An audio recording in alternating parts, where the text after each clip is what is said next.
Lolly. I'm here with Belle and the professor and Gentle Ben, and we're here to talk about books.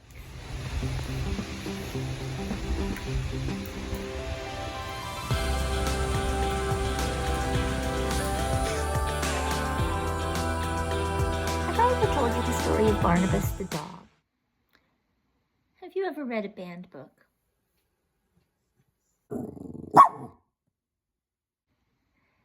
Today we're talking about The Banned Bookshop of Maggie Banks by Shauna Robinson.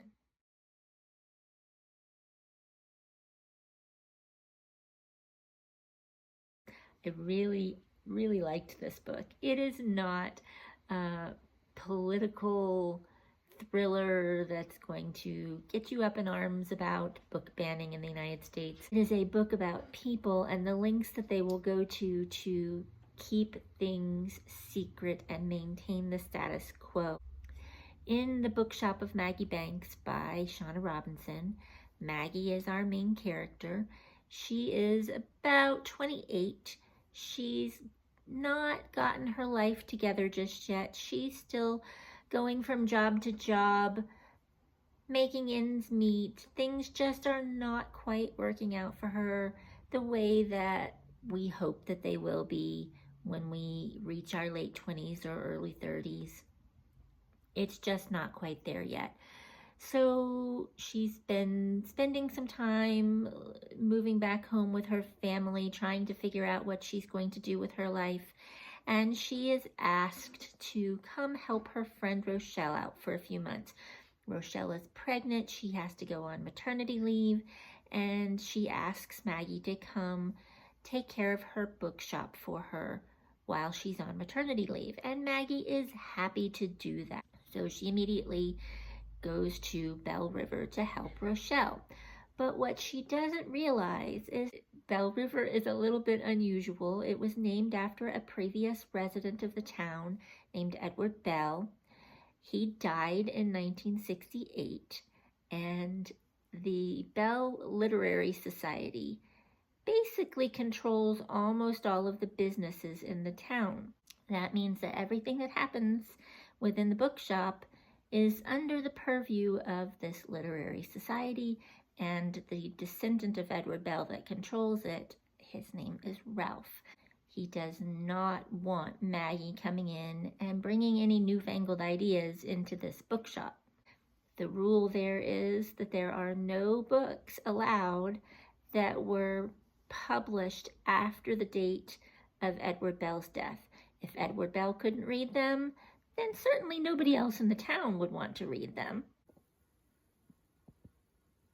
Because the town is dedicated to Edward Belle, there are a couple of things of Belle's that the Literary Society has agreed should be in the bookshop, like his writing desk.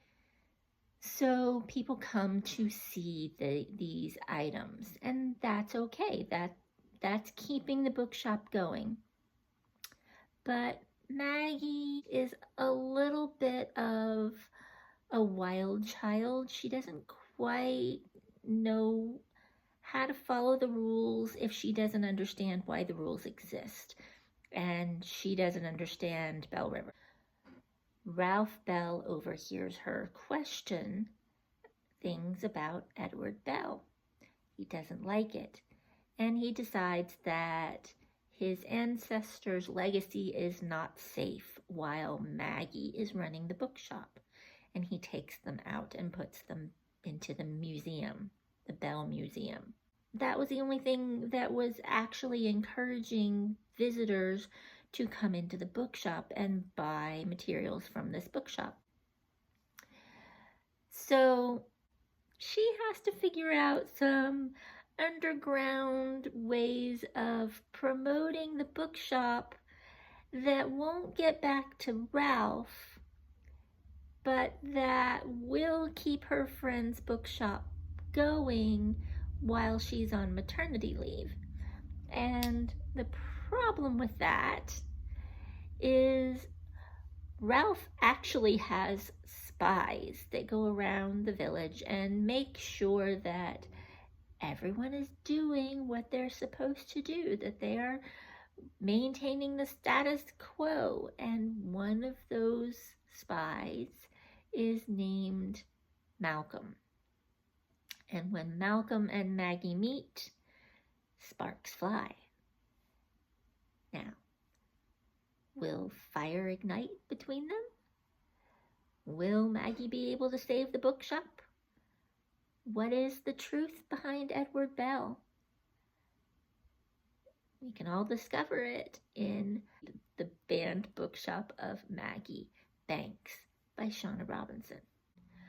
I consider this to be general literature. It's got comedy, it's got a romance, but it is not really a romance. That is not the focus of this book. The focus of this book is Maggie's journey from being this insecure young woman who doesn't really know where her life is going to a young woman who has, for the most part, figured out her life. She has found her place in the world. She figures out that she has agency. And the books that are banned in this bookshop are not the type of books that are going to upset people. This is not a political hot button type of book.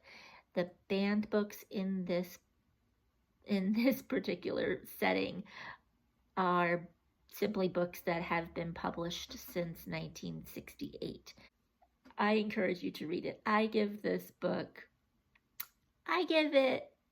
4 stars because there is a moment when I suffer some very severe secondary embarrassment for Maggie over one of the things that she has done that backfires against her dramatically, and it hurt my heart to actually continue reading it for a few minutes. I had to set the book down and gather my courage back, and I knew it was going to end up okay. I knew that it would be fine, but I had to make it through it because I get easily embarrassed for fictional characters. I hope you'll enjoy it. Thanks for listening.